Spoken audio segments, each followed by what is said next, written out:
नमस्कार साथियों की फैक्ट में आप सभी का स्वागत है। उम्मीद करता हूं कि आप सभी लोग बेहतर होंगे। सभी सनातनी और राष्ट्रवादी भाई बहनों से अपील रहेगी कि चैनल को सब्सक्राइब करिएगा, वीडियो को लाइक और अधिक से अधिक लोगों तक शेयर कर दीजिएगा।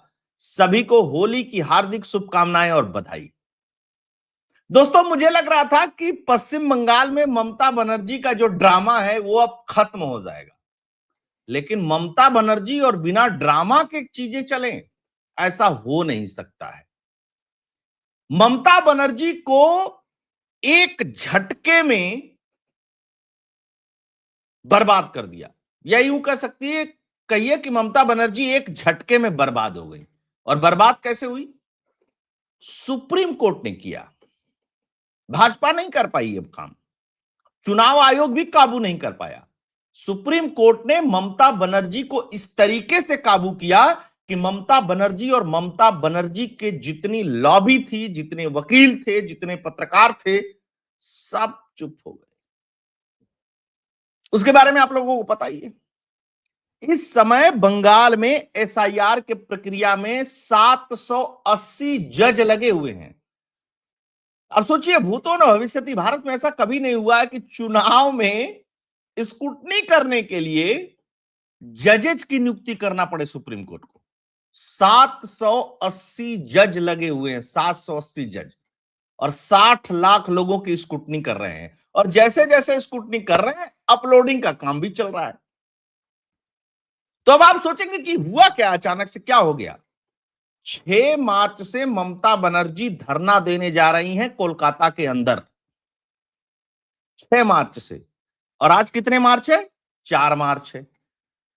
धरना क्यों देंगी? चुनाव आयोग के खिलाफ और भाजपा के खिलाफ।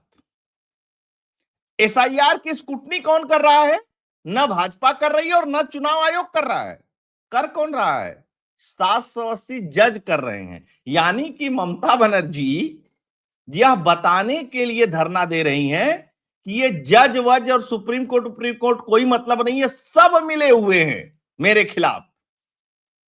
जब भाई जज कर रहे हैं स्क्रूटनी, तो फिर चुनाव आयोग को काहे लपेट रही हो? और सुप्रीम कोर्ट ने साफ साफ कह दिया, ना लिस्ट में फाइनल नाम भी जज ही करेंगे, कोई आरओ नहीं करेगा। वहीं पे भारतीय जनता पार्टी की परिवर्तन यात्रा चल रही है। परिवर्तन यात्रा समझते हैं ना, बंगाली में उसको परिवर्तन यात्रा बोलते हैं। परिवर्तन परिवर्तन यात्रा से ही ममता बनर्जी कम्युनिस्टों को हटा करके पश्चिम बंगाल की सत्ता में आई थी। यह यात्रा इतना जमीनी रूप पे रिस्पांस पा रही है कि उससे ममता बनर्जी अचानक घबरा गई हैं। उनको वर्तमान में कोई मुद्दा नहीं मिल रहा है पश्चिम बंगाल के अंदर, तो वो कह रही हैं कि एसआईआर के बहाने ही धरना दो। हालांकि अब एसआईआर में कुछ रह नहीं गया है। एसआईआर में जो होना है, जो पब्लिश होना है, जो आना है, वो सब कुछ हो रहा है। उसको ममता बनर्जी की हैसियत नहीं है कि रोक ले, क्योंकि सुप्रीम कोर्ट का डायरेक्ट डिसीजन है। और ममता बनर्जी जो आरोप लगा रही हैं, तो पश्चिम बंगाल में जो समझदार लोग हैं वो हंस रहे हैं। क्यों हंस रहे हैं? कि भाई चुनाव आयोग है नहीं इसमें, बीजेपी भी नहीं है इसमें, तो सुप्रीम कोर्ट के आदेश से कोलकाता हाई कोर्ट के द्वारा जजों की जो नियुक्ति की गई है, वो लोग ये काम कर रहे हैं। अब क्या तुमको तकलीफ है? तकलीफ ये नहीं है, तकलीफ ये है कि ममता बनर्जी को पता है कि लगभग लगभग आसपास 1 करोड़ के नाम कटेंगे। 63-64 हजार तो ऑलरेडी कट चुके हैं। अभी जो प्रोसेस चल रहा है उसमें से 12 लाख से लेकर के 22 लाख नाम और कट सकते हैं। अब ममता बनर्जी कह रही कि सब फर्जी वोटर हैं और ऐसे हैं, उनको घुसा दिया जा रहा है, जो ओरिजिनल वोटर है उनको काट दिया जा रहा है, सारी चीजें। तो ममता बनर्जी एक्चुअली सवाल किस पे उठा रही है? सुप्रीम कोर्ट पे और उन जजों पे जो इस काम में लगे हुए हैं। खैर, आइए क्या हो रहा है। बड़ा जोरदार चल रहा है पश्चिम बंगाल में, है ना। चुनाव आयोग और बीजेपी पर भड़की ममता बनर्जी, कोलकाता में 6 मार्च से धरने का ऐलान, गरमाई बंगाल की सियासत। कहा कि निर्वाचन आयोग और भाजपा के अंदर साठ गांठ है। अच्छा जी, सच में? तो जो 63 लाख नाम कटे हैं, जिनका फर्जी है उनका नाम जुड़वा लो। सुप्रीम कोर्ट ने कहा है ना कि भाई जिनका नाम गलती से अगर कट जाएगा, इतना नाम है तो 2-4 नाम गलती से हो सकता है कट जाए, तो उनको बोल दो जुड़वा ले फॉर्म 7 भर करके। ममता बनर्जी नहीं करें, करे और सब सब गड़बड़ कर दिया जी सब। अच्छा, मुद्दा तो कोई है नहीं, कोई अपने ही 15 साल के शासन में क्या मुद्दा बनाए। खैर, पक्षपाती बता दिया उन्होंने और कह दिया मैं सबके लिए जमीन पे लड़ूंगी, ऐसे लड़ूंगी, वैसे लड़ूंगी। ममता बनर्जी ने भवानीपुर निर्वाचन क्षेत्र की जनता पर भरोसा जताया और कहा कि उन्हें यहां से चुनाव जीतने का पूरा विश्वास है? अब खेल क्या हुआ है वो आपको बताता हूं। देखिए किस लिए ममता बनर्जी भड़की हुई है। बंगाल एसआईआर की फाइनल लिस्ट पर भड़की ममता बनर्जी। उन्होंने कहा कि भवानीपुर में पहले जहां इनका निर्वाचन क्षेत्र है, सुवेंदु अधिकारी वाले क्षेत्र से तो हारी गई थी। 2.06 लाख मतदाता थे। मसौदा सूची में 44,000 नाम हटा दिए गए। अब 2,000 नाम और हटा दिए गए हैं। वो 2,000 नाम कौन से हटाए गए हैं पता आपको? जज साहब लोगों ने वेरिफिकेशन करके दिया और वेरिफिकेशन करके देने के बाद उन्होंने कहा कि हटा दो, तो हट गया, वो नहीं वेरीफाई हो पाए। फिर कह रही हैं कि 14,000 मामले अभी उसी विधानसभा में और चल रहे हैं। ये मतदाता कहां चले गए? ये मतदाता कहां से आए थे? ममता बनर्जी जी, ये मतदाता जहां से आए थे वहीं चले गए। इन्होंने कागज नहीं प्रस्तुत किया है। अब ममता को यह डर है कि 2,06,000 थे, ठीक है, उसके बाद 44,000 इन लोगों ने हटा दिया, फिर 2,000 हट गया, अभी 14,000 पे सुनवाई चल रही है। उनमें से भी अगर मैक्सिमम हट जाएंगे तब तो मेरा जो फर्जी वाला गेम ममता बनर्जी का अब तक चलता था वो गड़बड़ा जाएगा। उधर शुभेंदु अधिकारी ने चैलेंज कर दिया कि ममता बनर्जी तुमको भवानीपुर से भी हराया जाएगा और तुम भवानीपुर भी हारोगी। बात समझिए, इसलिए ये समस्या आ रही है ना। ममता बनर्जी ने जहां कहा कि 26 दिन का अनशन, ममता बनर्जी ने जहां पहले 26 दिन का अनशन किया था वहीं फिर से धरना करेंगी। कोलकाता का एक इलाका है एक्सप्लेनेड, वहीं पे होगा है सब कुछ। 2008 में 26 दिन का धरना दिया था ममता बनर्जी ने। चुनाव आयोग से कह रही है कि जो बांग्लादेशी और रोहिंग्या हैं उनकी सूची सार्वजनिक कर दी जाए। सब सूची सार्वजनिक है भाई, अब कौन सी सूची सार्वजनिक की जाएगी? चुनाव आयोग किसी को बांग्लादेश और रोहिंग्या नहीं बता रहा है, बांग्लादेशी और रोहिंग्या ना। चुनाव आयोग इस फेरे में ही नहीं है। चुनाव आयोग ने कागज मांगा और जिसके पास कागज नहीं है वो उससे बाहर है। ध्यान रखिएगा, जिसके पास कागज नहीं है वो चुनावी प्रक्रिया से बाहर है और जिसके पास कागज है वो अंदर है। और इस देश में कागज होना चाहिए। अगर कागज किसी के पास नहीं है तो वास्तव में वो अपराधी है।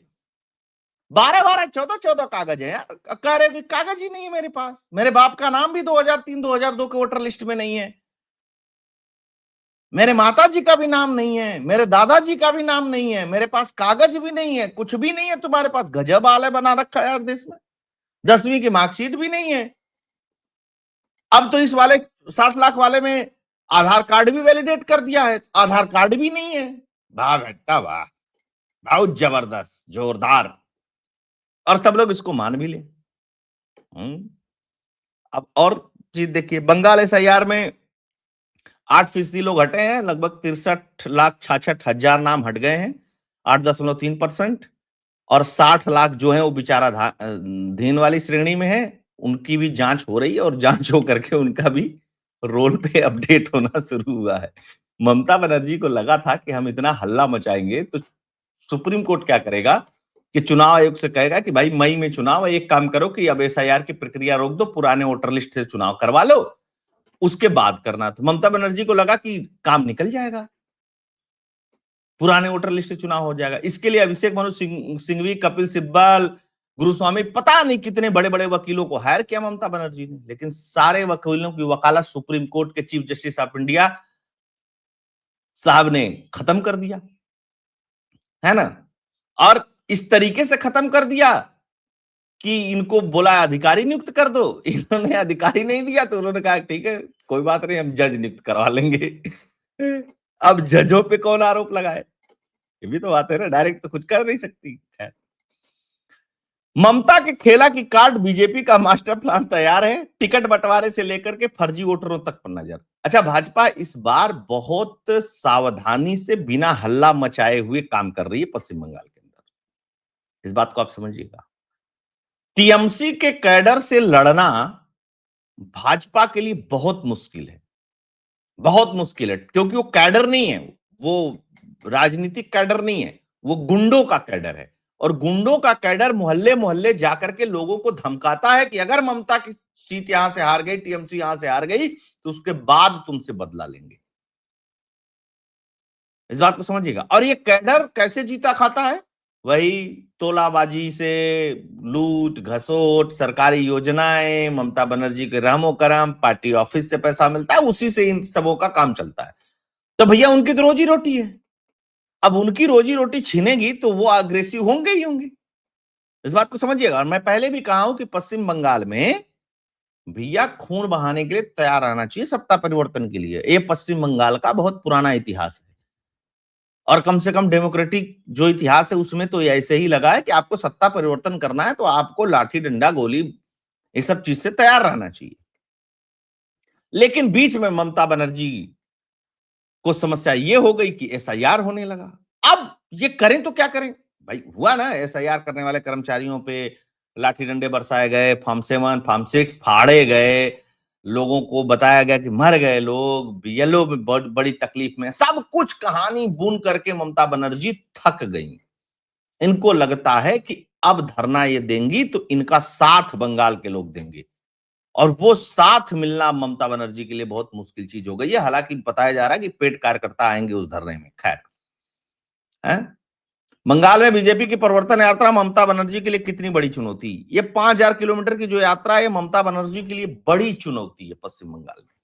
और भारतीय जनता पार्टी के लिए ये सबसे बेहतरीन सिचुएशन होने जा रही है पश्चिम बंगाल जीतने के लिए। सिचुएशन बहुत अच्छी बीजेपी के लिए बन रही है। पीछे पीछे तो नहीं बन रही थी, लेकिन अब बहुत अच्छी बन रही है। अब भाजपा को क्या करना है? अब भाजपा को सिर्फ एक काम करना है, फेयर इलेक्शन करवा ले। और फेयर इलेक्शन करवाने के लिए चुनाव आयोग को क्या करना है भाई? जो आप 280 कंपनी बुलाए हैं पैरामिलिट्री की, उसको बढ़ा करके 550 कर दीजिए, ठीक ठाक चुनाव हो जाएगा। और उनको तब तक वहां से मत हटने दीजिएगा जब तक कि काउंटिंग ना हो जाए। याद समझ लीजिए, काउंटिंग हो जाएगी एक बार, स्थिति फिर ठीक हो जाएगी और सत्ता परिवर्तन पश्चिम बंगाल में हो जाएगा। अगर ये काम नहीं हुआ तो ममता बनर्जी का कैडर ममता बनर्जी को हटने नहीं देगा, क्योंकि जो मजा है उनको लूटने खाने में, वो मजा नहीं मिलने वाला है। और पश्चिम बंगाल की जो जनता उन कैडर के बीच से निकल करके भाजपा को वोट देती है, समझिए वो अपने जान पे खेल करके वोट देती है।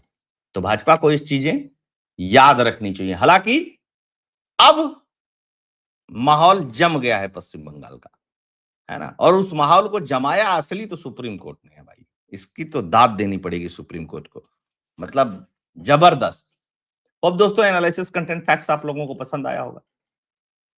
सभी से आग्रह रहेगा कि वीडियो को लाइक कर दीजिएगा, अधिक से अधिक लोगों तक शेयर करिएगा, चैनल को सब्सक्राइब करते रहिएगा जिन लोगों ने नहीं किया है, और करवाते भी रहिएगा। अगर आप डोनेट कंट्रीब्यूट करना चाहते हैं तो फोन पे और पेटीएम का नंबर स्क्रीन पे दिया हुआ है। आप सभी जुड़े, बहुत बहुत धन्यवाद। जय हिंद, जय भारत, जय श्री राम।